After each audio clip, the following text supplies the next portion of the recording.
मात्र आता पुन्हा एकदा राजाराम सहकारी साखर कारखाना असं नाव देण्यात आलं। मी आता परत मी मुंबईलाच येत होतो, परत मी माहिती घेतली तर काही जाणकार लोकांचं म्हणणं आहे कारखाना यांनी विकत घेतला, परंतु या कारखान्याच्या नावाचा बदल करण्याची प्रक्रिया पूर्ण केली नाही। आता साखर आयुक्त याबद्दल अत्यंत व्यवस्थितपणे सविस्तरपणे आपल्याला माहिती देतील। माझ्याकडे ती अधिकृत माहिती नाही, परंतु जी जबाबदार लोक आहेत ज्यांनी कारखान्यामध्ये काम केलंय त्यांचं असं म्हणणं आहे की राजे विजयशे डपळे कारखाना असंच नाव या कारखान्याचं आहे। परंतु जरी आता त्यांनी नाव बदललं तरी आम्ही संघर्ष चालू ठेवणार आहे। जोपर्यंत हा कारखाना सहकारी होत नाही, सभासदांचा होत नाही, तोपर्यंत आम्ही शांत बसणार नाही। रोहित पवारांचे मामा यांनी एक गौप्यस्फोट केलाय, मोठा गौप्यस्फोट आहे। निलेश गायवळ पासपोर्ट प्रकरणामध्ये रोहित पवारांनीच निलेश गायवळला बाहेर काढलं, पासपोर्ट दिला। रोहित पवारांचे मामा की गायवळचे मामा? नाही, रोहित पवारांचे मामा जानकीराम गायकवाड यांचा आरोप आहे। बर, काय आहे?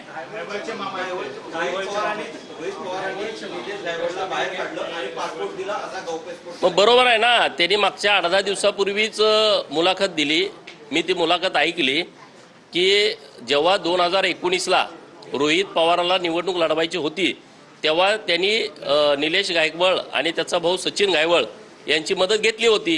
हे त्यांच्या मामाकडेच भेटायला गेले होते। तो कुठं आहे तर तो अमरावतीच्या जेलमध्ये आहे। त्यांनी जी तारीख दिली त्या तारखेला त्यांना बाहेर काढलेलं आहे। आणि पासपोर्ट जेव्हा दिला तेव्हा अनिल देशमुख हे गृहमंत्री होते आणि रोहित पवार त्यांना मदत करत होते। हे सगळं काय रोहित पवारचं काय नवीन आहे अशातला विषय नाही। असे अनेक गायवळ त्याच्याजवळ आहेत आणि त्याचा कुठं वापर करायचा, काय करायचा तो नेहमी करत असतो।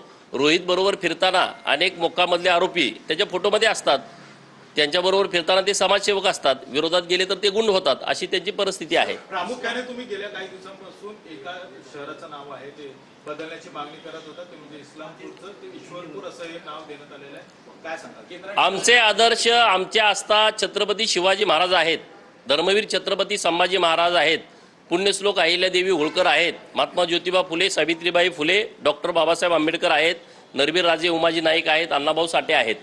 आमचे आदर्श मोगल नाहीत, औरंगजेब, निजाम, आदिलशाही हे आमचे आदर्श नाही आहेत। आणि म्हणून ज्यांनी ज्यांनी या देशावरती आक्रमणं केली, ज्यांनी ज्यांनी हिंदू धर्मावरती आक्रमण